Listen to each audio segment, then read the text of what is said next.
queridos irmãos, que a graça do Senhor seja conosco nesta noite. Vamos abrir a Escritura, a Palavra de Deus, o Salmo de número 11. Salmo de número 11. Se puder aumentar um pouquinho o retorno, eu agradeço. Obrigado. Salmo de número 11.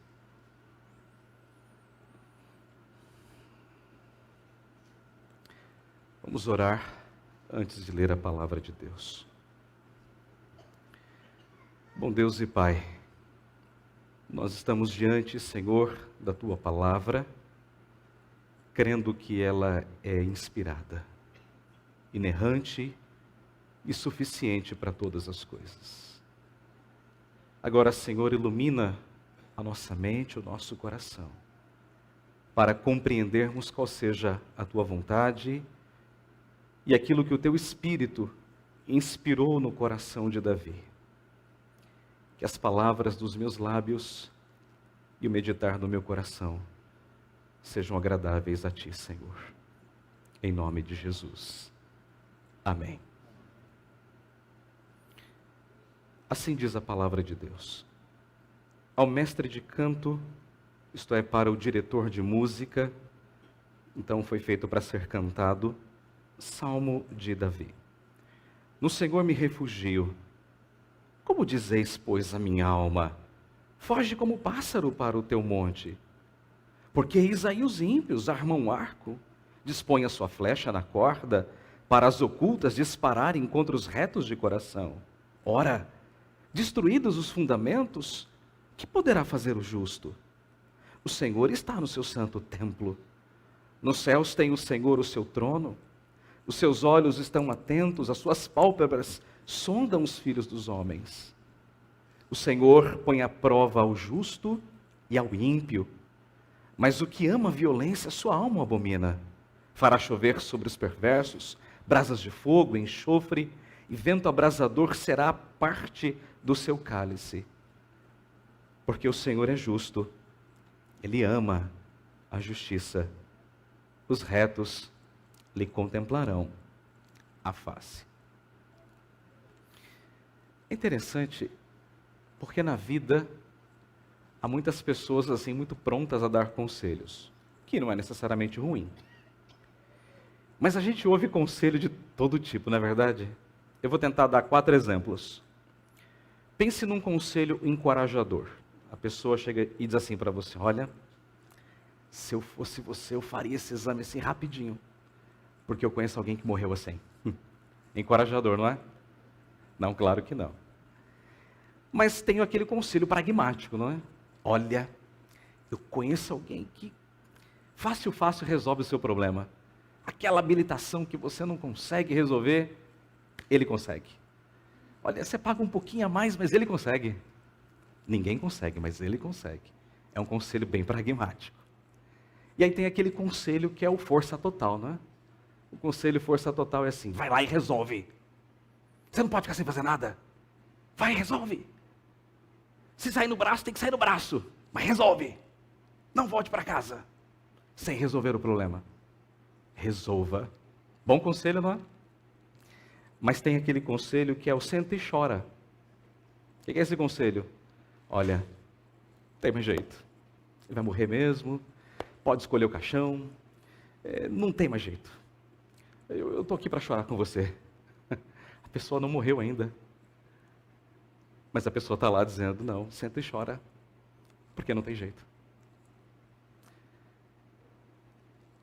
Davi, ele está vivendo algo mais ou menos parecido com isso, aqui no Salmo 11.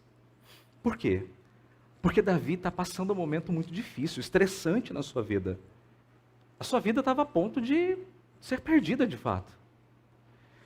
A gente não sabe muito bem o contexto aqui, é difícil saber de fato, mas os grandes estudiosos acreditam que Davi aqui estava sendo perseguido pelo seu próprio filho Absalão. Absalão queria tomar o trono do seu pai. Imagine ser perseguido pelo seu próprio filho, tentando tomar o seu trono. Se já é difícil ser perseguido por alguém, imagine pelo seu próprio filho. Então nós imaginamos que esse seja o contexto do Salmo 11. Então, se isso é verdade, as pessoas chegam para Davi, e nós não sabemos também quem são essas pessoas, porque o texto não diz. Davi diz assim, olha, como dizeis, pois, a minha alma? É plural. Então, quer dizer, mais de uma pessoa se encontrou com Davi, ou da família de Davi, ou pessoas que caminhavam com Davi, mas o ponto é que essas pessoas chegaram para Davi e disseram assim, Davi, nós temos um conselho para dar para você. E qual é o conselho? Davi foge. Davi dá no pé. E por que eles dão esse conselho? Aliás, aparentemente é bom, não é? Se alguém está te perseguindo, foge. Aparentemente é um bom conselho, corre. Mas o problema é que por detrás desse conselho existe uma falta de fé, uma incredulidade no coração daquelas pessoas.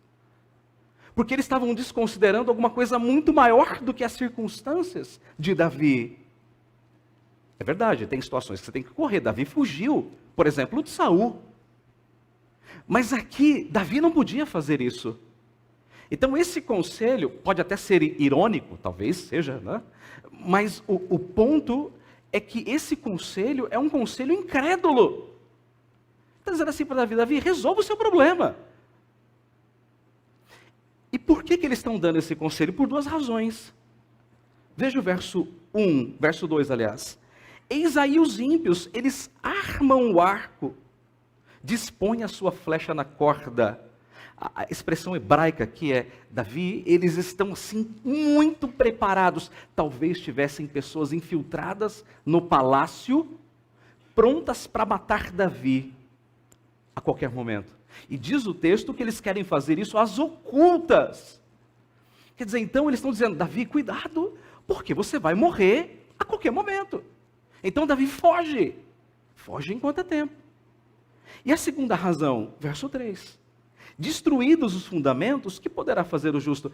Aqui, na verdade, a palavra fundamento aqui significa ordem social. Davi, se a ordem social acabou, o que resta? E qual é a ordem social? Como é que alguém pode querer matar um rei? Quando alguém se levanta para tentar matar um rei, ele subverteu a ordem social. Acabou. Davi não tem mais o que fazer. Se o fundamento da sociedade é a justiça, e essa justiça, ela foi eliminada, então acabou. Em outras palavras, qual é o conselho dos amigos de Davi? Davi foge. Foge, Davi. Esse é o único caminho, é a única saída. Mas o que é que Davi fez? Davi sentou, chorou, lamentou, foi lá tentar resolver a coisa no braço. Como é que Davi lidou com isso? O que é que Davi fez exatamente? E aqui está a tônica do texto.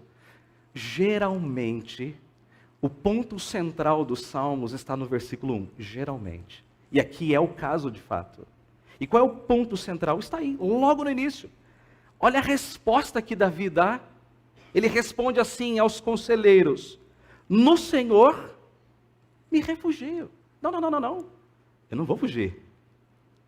Eu não vou fazer como um pássaro, eu não vou para o monte. Mas eu vou me refugiar no Senhor.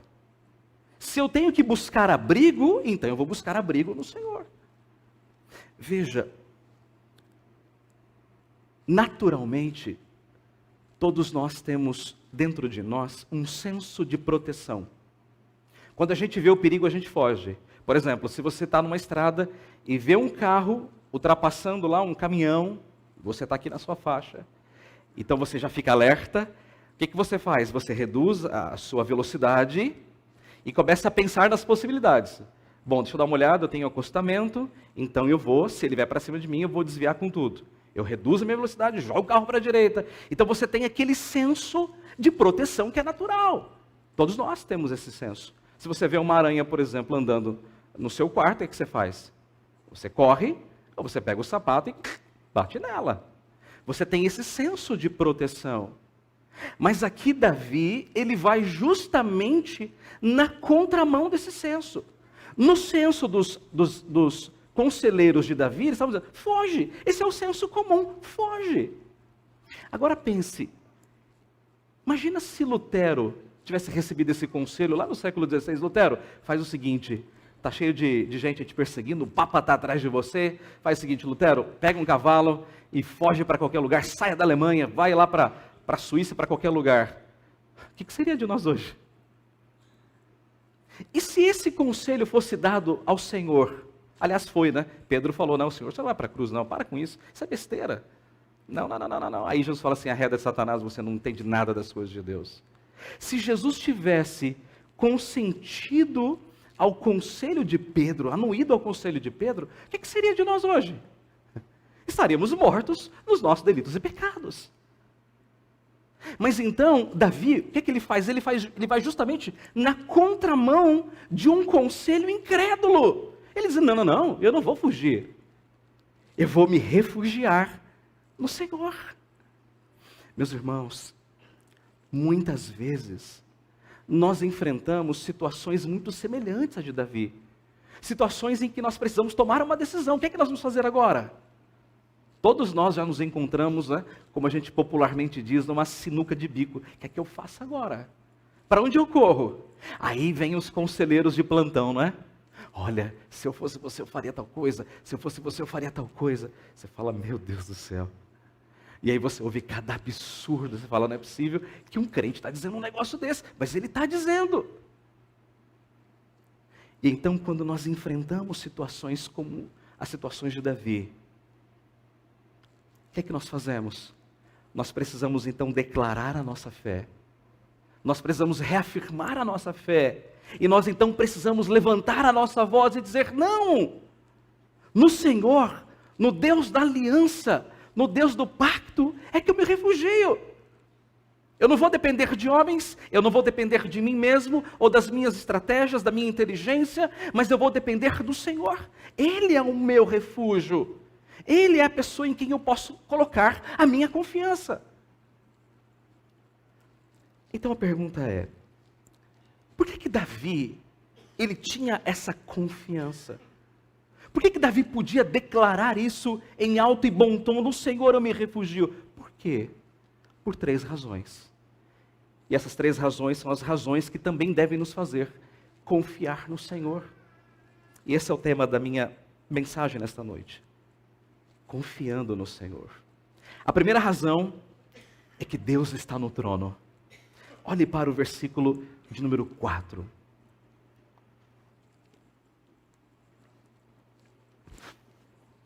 O Senhor está no seu santo templo.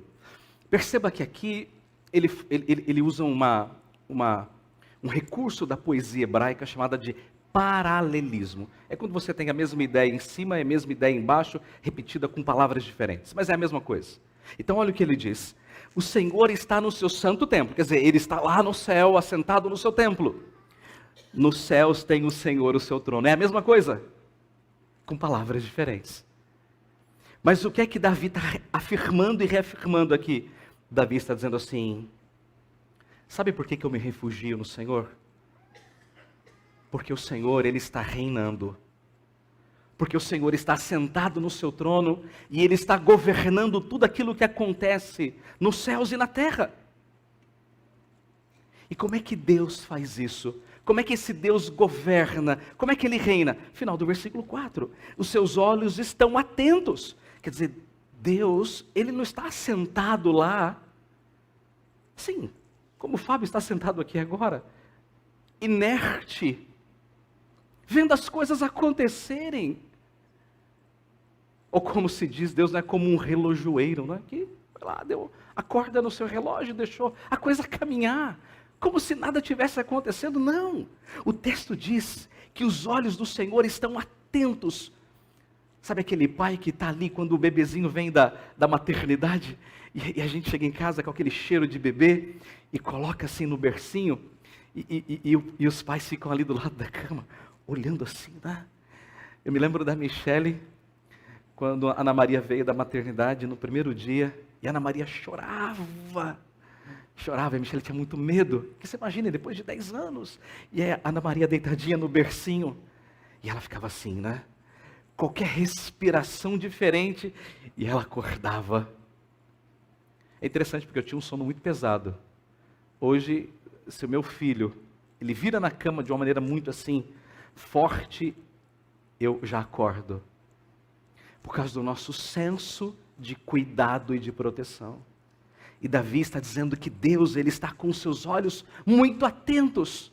Deus, ele não cochila, não é isso que diz o Salmo 121? Porque o Senhor não dorme, nem dormita, Deus não dorme nem cochila. O Senhor está atento a tudo o que está se passando aqui. O texto diz, as suas pálpebras sondam os filhos dos homens. Quer dizer, Deus vê os homens antes que eles façam alguma coisa. Então esse Deus que é soberano, ele está reinando. Deus está vendo todas as coisas. Não pense você que Deus não está vendo coisas erradas. Deus está vendo tudo. Os homens podem tentar esconder, mas Deus está vendo, porque Deus conhece os corações de maneira muito pessoal. A Bíblia diz que o Senhor conhece a nossa palavra antes que ela venha à nossa boca. E se nós olharmos aqui para os Salmos, uma rápida visão assim, bem panorâmica, os salmistas constantemente falam desse governo, de Deus assentado no seu trono. Se você olhar, por exemplo, para o Salmo 9, versículo 7, mas o Senhor permanece no seu trono, veja, Ele permanece no seu trono eternamente, trono que erigiu para julgar. O Senhor está lá no seu trono. No Salmo 45, um pouquinho lá para frente, no versículo de número 6, o teu trono, ó Deus, é para sempre. Quer dizer, o Senhor reina então de eternidade a eternidade. Lá ainda no Salmo 47, versículo 8, Deus reina sobre as nações. Isto é, Deus reina sobre todos. Deus se assenta no seu santo trono. Então o ponto de Davi é, eu posso me refugiar no Senhor, porque o Senhor está no seu trono. Ok, Davi era o rei de Israel, eu já disse isso, mas Davi, ele reinou por um tempo, ele morreu. O seu trono ficou vazio, até que os seus filhos se assentassem no seu trono. Depois o trono, aliás, o reino foi dividido, e aí tem aquele problema todo, o reino do norte, o reino do sul, e aquilo virou uma bagunça toda. Mas o ponto é, Deus havia feito uma promessa para Davi. Qual era a promessa? Que nunca faltaria alguém para ocupar o seu trono. E Davi sabia disso. E o apóstolo Pedro, lá no livro de Atos, no capítulo 2, você se lembra daquele famoso sermão no dia de Pentecostes? Aquele sermão maravilhoso de Pedro. Pedro diz algo tremendo sobre isso. Pedro leu as palavras de Davi, as interpretou e as reescreveu de maneira aplicada. E eu quero ler para você Atos 2, do verso 29 ao verso 36. Ouça o sermão de Pedro. Irmãos, seja-me permitido dizer-vos claramente a respeito do patriarca Davi, que ele morreu e foi sepultado, e o seu túmulo permanece entre nós. Então Davi, que foi o nosso rei, morreu, e o túmulo dele está aí. Sendo, pois, profeta, ele chama de Davi de profeta, sendo, pois, profeta, e sabendo que Deus lhe havia jurado que um dos seus descendentes se assentaria no seu trono. Então qual foi a promessa? Alguém virá reinar no seu lugar, Davi. Verso 31. Prevendo isto é Davi, referiu-se a quê? A ressurreição de Cristo, que nem foi deixado na morte, nem o seu corpo experimentou corrupção. A este Jesus, Deus ressuscitou, do que todos nós somos testemunhas. Exaltado, pois, à destra de Deus, tendo recebido do Pai a promessa do Espírito Santo, derramou isto que vedes e ouvis. Porque Davi não subiu aos céus, mas ele mesmo declara, disse o Senhor ao meu Senhor, assenta-te à minha direita, até que eu ponha os teus inimigos por estrado dos seus pés. Então agora vem a aplicação final de Pedro. Esteja absolutamente certa, pois toda a casa de Israel, de que este Jesus, que vós crucificastes, Deus o fez Senhor e Cristo. Você sabe o que Davi está dizendo aqui? O Senhor Jesus Cristo reina no trono de Davi. Cristo está assentado no trono e Ele está reinando de eternidade a eternidade. Ok, pastor, eu sei disso. Mas o que é que isso significa então? O que é que significa o fato de Cristo estar assentado no trono e estar reinando? Significa algo muito precioso, e aqui nós temos a grande aplicação desse ponto. Hebreus capítulo 4. Aquela carta tão encorajadora. Veja o que diz Hebreus capítulo 4, verso 14 a 16. Tendo, pois, a Jesus, o Filho de Deus, como grande sumo sacerdote que penetrou os céus, então conservemos firmes a nossa confissão, porque não temos um sacerdote que não possa compadecer-se das nossas fraquezas. Antes foi ele tentado em todas as coisas, a nossa semelhança, quer dizer, ele sofreu, igual a mim e a você, é isso que ele está dizendo. Ele enfrentou as mesmas coisas, ele sabe o que é passar sede, fome, luta, ele sabe o que é zombaria, ele sabe o que é dor, ele sabe dessas coisas todas. Ele sentiu na sua alma as piores dores. Então, diante desse fato, o que é que nós podemos encontrar no trono? Versículo 16. Acheguemo-nos, portanto, confiadamente junto ao trono da graça, a fim de recebermos misericórdia e acharmos graça para socorro em ocasião oportuna. O que é que nós encontramos no trono, irmãos? Um Cristo providente. Um Cristo que entende as nossas necessidades. Sabe aquilo que nós sofremos, que eu e você passamos todos os dias. Então, onde é que nós encontramos refúgio? No trono da graça. Graça providente de Deus. A segunda razão pela qual eu e você devemos confiar no Senhor é porque o Senhor prova. O Senhor está no trono, essa é a primeira razão. A segunda razão é porque o Senhor prova. Volte ao Salmo de número 11, versículos 5 e 6. O Senhor põe à prova ao justo e ao ímpio. Aqui nós precisamos fazer uma distinção. Existe uma diferença muito grande entre tentar e provar. Provação sempre visa o crescimento, a maturidade e o bem. Sempre. Sempre. Tentação visa sempre o mal, a queda. Embora a palavra grega seja a mesma. Aí você fala, bom, como é que a gente sabe quando é tentação e provação? O contexto. Somente o contexto distingue o propósito. Mas o fato é que Deus prova, Deus nunca tenta. Aliás, a Bíblia diz isso. Deus não pode ser tentado. E a ninguém tenta. Mas o fato é que Deus provou Abraão. Lembra-se? Quando Deus chamou Abraão e disse assim, Abraão, agora pega o seu filho, a quem você ama, e vai lá e sacrifica o seu filho por amor a mim. O que é que Deus queria fazer? Deus queria provar a fé de Abraão. Deus queria que Abraão mostrasse em quem estava a sua confiança e o seu amor. Se estava nele ou se estava no seu filho. Então Deus nos prova para o nosso crescimento. Isso é verdade. Mas Deus também provou o seu povo no deserto, não é verdade? 40 anos, a Bíblia diz isso. Eu coloquei o meu povo lá para prová-lo. Deus queria ensinar o seu povo a confiar nele, dia após dia, dia após dia.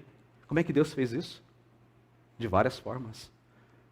Deus mandava o maná, o Marcelo mencionou isso hoje pela manhã. O maná era uma espécie de um cereal, uma espécie de um feijão branco, e Deus mandava aquilo todos os dias. E as pessoas podiam colher apenas 300 gramas. Essa era a porção diária, 300 gramas. E eles não podiam colher mais porque o que sobrava dava bicho, embolorava e não servia para o dia de amanhã. Então isso significa que eles tinham que confiar em Deus dia após dia, dia após dia. Assim Deus trabalhou no coração do seu povo por 40 anos no deserto, para que o seu povo aprendesse a confiar nele. Agora, Deus continua nos provando? Sim, Deus continua nos provando. E como é que a gente lida com a aprovação? Bom, depende. Se você tem uma visão de teologia da prosperidade, você vai rejeitar, você vai dizer, isso vem do diabo, isso não é de Deus, eu rejeito, eu não aceito enfermidade, eu não aceito problemas na minha vida, porque o crente é cauda e não é, aliás, o crente é cabeça e não é cauda, o crente é o filho do rei, o crente não passa dificuldade. O crente tem que ter tudo do bom e do melhor. Essa é a teologia da prosperidade. Mas veja o que Tiago nos diz na sua carta. Se você quiser acompanhar, Tiago capítulo 1, versículos 2 e 3. Olha como Tiago abre a sua carta. Meus irmãos, tende por motivo de toda alegria. Esse texto aqui nunca será lido numa teologia da prosperidade. Jamais. Porque isso aqui é um tiro no pé. Tende por motivo de toda alegria o passardes por várias provações. Por várias. Então não é por uma, mas por todas. Sabendo que a provação da vossa fé, uma vez confirmada, isto é, quando você passou por ela, ela produz o quê? Perseverança. Irmãos, o que a Bíblia está tentando nos ensinar?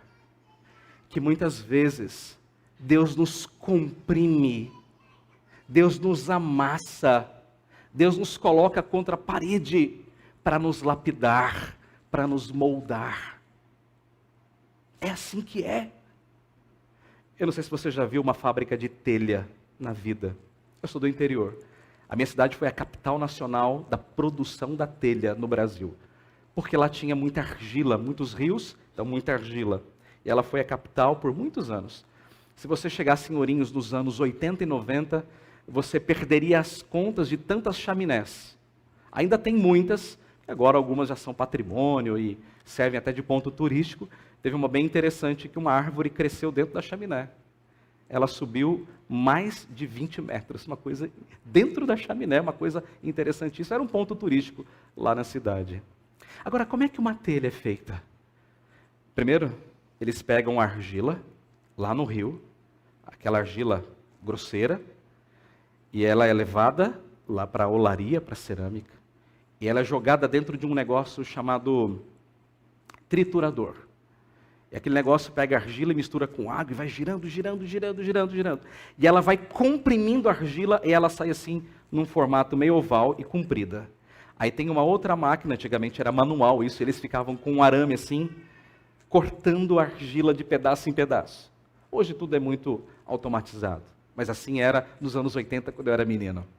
Depois, então, ou seja, ela foi comprimida de um lado, ela foi comprimida do outro, e agora aquele pedaço de argila é colocada numa forma, então vem uma outra forma em cima e comprime aquela argila.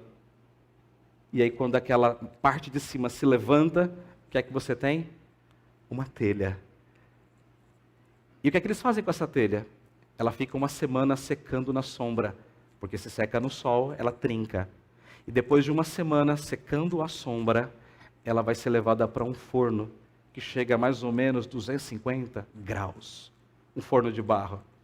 Você percebeu que uma argila crua, tirada do rio, agora é uma telha bonita? É assim que Deus faz conosco. Deus nos pega como um barro feio, lá do fundo do rio. Então Deus vai nos modelando, e nos comprimindo e nos amassando. E nos faz passar muitas vezes por uma fornalha, para que lá na frente saiamos uma telha bonita e útil para uma casa. As provações que Deus coloca na nossa vida nos fazem crescer. Nunca rejeite as provações. Nunca. Porque elas nos fazem crescer. Elas nos fazem amadurecer na fé cristã. Então, a melhor maneira de você lidar com as provações, Senhor, eu não sei qual é a razão, eu não sei por que o Senhor está me fazendo passar por isso, mas eu quero que o Senhor me ajude a passar por isso. Eu quero que o Senhor me faça colocar os olhos em Ti e saber que o Senhor está na direção da minha vida, mesmo que eu não saiba a rota para a qual o Senhor está me levando. Mas sabe qual é a grande verdade? É aquilo que o apóstolo Pedro disse na sua segunda carta, no capítulo 2, versículo 9. Aliás, é uma grande promessa que cumpre exatamente o Salmo 11. 2 de Pedro, capítulo 2, versículo 9, Pedro diz assim: é porque o Senhor sabe livrar da provação os piedosos e reservar sob castigo os injustos para o dia do juízo. Meus irmãos, o que Pedro está dizendo é o cumprimento exato do Salmo 11, versículos 5 e 6. Volte os seus olhos novamente para o Salmo em tela. Veja o que ele diz. O Senhor põe à prova ao justo e ao ímpio. Deus prova tanto um quanto o outro. Mas o que ama a violência, só ama abomina. Fará chover sobre os perversos brasas de fogo e enxofre. O vento abrasador será a parte do seu cálice. Em outras palavras, deixa que dos ímpios Deus cuida. Deixa. Deus vai cuidar deles no dia final. Então nós precisamos enfrentar as provações, sabendo que Deus está no controle e que Deus está nos moldando e nos lapidando para um propósito maior. A terceira e última razão para eu e você confiarmos no Senhor. A primeira razão nós já vimos, Deus está no trono. A segunda razão, Deus prova. E a terceira razão é porque Deus é justo. O Senhor é justo. Veja como ele termina o Salmo, versículo 7. Porque o Senhor é justo, Ele ama a justiça, os retos lhe contemplarão a face. Meus irmãos, nós não precisamos ser mais justos do que o Senhor, porque o Senhor é totalmente justo. O Senhor ama a justiça. O Salmo 116 diz que compassivo e justo é o Senhor. Mas veja o que o profeta Isaías diz no seu livro, no capítulo de número 45, versículo de número 21. Declarai e apresentai as vossas razões, que tomem conselho uns com os outros. Quem fez ouvir isto desde a antiguidade? Quem desde aquele tempo o anunciou? Porventura, não o fiz eu, o Senhor? Pois não há outro Deus senão eu, Deus justo e Salvador, não há além de mim. Deus, Ele é justo e Deus ama a justiça. Agora, note novamente o versículo 7. Ele diz assim: o Senhor é justo, Ele ama a justiça e os retos lhe contemplaram a face. Vamos pensar um pouco. Nós temos dois problemas aqui. Primeiro problema, o salmista diz que os retos lhe contemplaram a face. A palavra reto é a mesma palavra para justo. Então ele está fazendo um trocadilho dizendo assim: olha, Deus é justo, Deus ama a justiça, e os justos lhe contemplarão a face. É isso que ele está dizendo. Mas então a pergunta é: como é que eu posso contemplar a face de Deus se eu não sou justo? Esse é o primeiro problema. Segundo problema, a Bíblia diz que nunca ninguém viu a Deus. Nunca. Homem nenhum jamais viu a Deus. Homem nenhum. Homem nenhum pode ver Deus e viver. É impossível. Então como é que o salmista diz que o justo, que não é justo, pode então ver a face de Deus? Como é que a gente resolve esse problema? Primeira solução. A justiça que temos, ela não vem de nós mesmos. É a justiça de Cristo em nós. O apóstolo Paulo diz que Deus imputou, Ele colocou na nossa conta a justiça de Cristo. Então nós somos aceitos na presença de Deus, não por nossos méritos, não é por aquilo que eu faço, mas é por aquilo que Cristo fez no meu lugar. Então eu me torno justo na medida em que eu recebo a justiça de Cristo em mim. A doutrina da imputação da justiça de Cristo. Esse é o primeiro problema solucionado. Mas e o segundo problema, como é que a gente soluciona? Jesus disse que homem nenhum viu a Deus, mas o Deus unigênito, que está no seio do Pai, junto ao Pai, é quem o revelou. Então nós só podemos ver Deus como? Eu quero que você abra a sua Bíblia comigo, no livro do Apocalipse, o último livro da Bíblia. Se você quiser, é claro. Livro do Apocalipse, capítulo 22.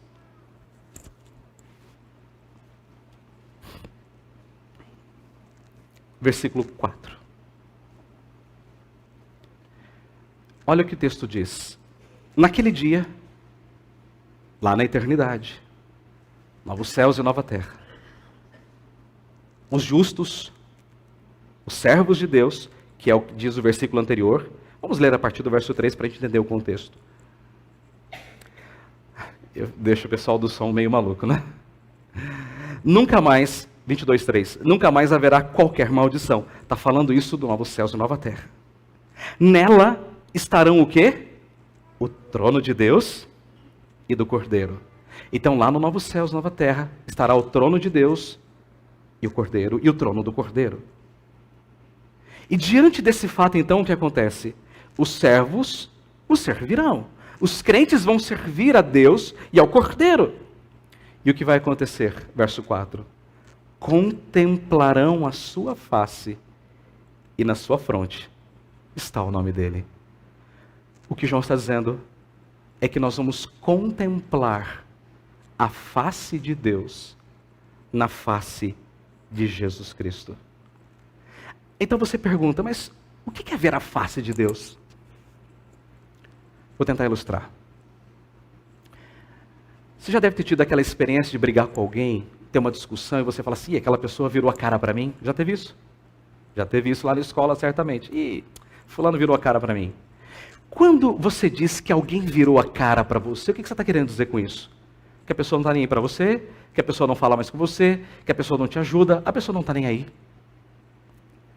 Mas quando a Bíblia fala que Deus volta o seu rosto para nós, quando Deus volta a sua face para nós, o que a Bíblia está dizendo é que nós vamos contemplar toda a glória, toda a graça e toda a misericórdia de Deus. A face de Deus significa a sua misericórdia, a sua glória e a sua graça. Então, em termos práticos, o que é que significa contemplar a face de Deus? Volta uma página na sua Bíblia, no livro do Apocalipse. Veja a visão que João tem do novo céus e da nova terra. Apocalipse capítulo 21. Vi novo céu e nova terra, pois o primeiro céu e a primeira terra passaram. E o mar já não existe. Mar aqui é sinônimo de morte, de sofrimento. Tá? Não é que não vai ter mar, mas mar aqui é sinônimo de morte. Vi também a cidade santa, a nova Jerusalém que descia do céu, da parte de Deus, ataviada, enfeitada, adornada para o seu esposo. Então, ouvi grande voz vinda do trono dizendo, eis o tabernáculo de Deus com os homens. Deus habitará com eles. E eles serão povos de Deus. E Deus mesmo estará com eles. Ver a face de Deus, trocando em miúdos, significa desfrutar de toda a presença de Deus. Voltando ao Salmo 11. O que é que Davi queria? Davi não queria se refugiar no Senhor? Não é isso que ele queria? Não foi isso que ele disse? No Senhor eu me refugio. Onde é que nós encontramos refúgio? No novos céus e na nova terra. Enquanto estivermos aqui, nós vamos enfrentar muitas lutas. Mas haverá um refúgio final para mim e para você, chamado de presença de Deus. Lá nós vamos desfrutar de tudo aquilo que Deus preparou para nós. Em toda a sua beleza, em toda a sua glória. Nós nunca mais precisaremos receber nenhum conselho na eternidade, porque nós estaremos eternamente refugiados no nosso Senhor e Salvador Jesus Cristo. Então, quando as pessoas disserem para você, faz isso ou faz aquilo outro, diga para você, diga para as pessoas, diga diante de Deus, no Senhor me refugio. Amém. Senhor, nós te agradecemos pela tua santa palavra. Nós te agradecemos porque ela é fiel e verdadeira. Nós te agradecemos porque encontramos no Salmo 11 grande encorajamento para a nossa vida, nos dias mais difíceis da nossa caminhada. Então, Senhor, nos ensina e nos ajuda a encontrar refúgio no teu Filho Jesus Cristo. Saber que nele há o refúgio verdadeiro, porque Ele é a rocha da nossa vida. A rocha em quem a nossa vida pode estar firmada, mesmo nos dias difíceis da nossa caminhada. Ensina-nos a olhar para o autor e consumador da nossa fé, Jesus Cristo. Ajuda-nos a confiar nele todos os dias da nossa caminhada. É o que nós te pedimos em nome de Jesus. Amém. E eu quero pedir a liberdade dos irmãos para recantarmos o primeiro cântico que a equipe cantou, que fica melhor ainda que o hino que eu havia preparado. É que a gente não havia combinado, viu, Melina? Mas eu queria convidar a equipe novamente para a gente cantar esse cântico. Aliás, eu não o conhecia, ou pelo menos não me lembro dele, mas de uma letra muito bonita e muito verdadeira. Eu me refugio em Cristo. Ele é a rocha da minha vida. Vamos colocar em pé, vamos cantar mais uma vez este cântico tão bonito.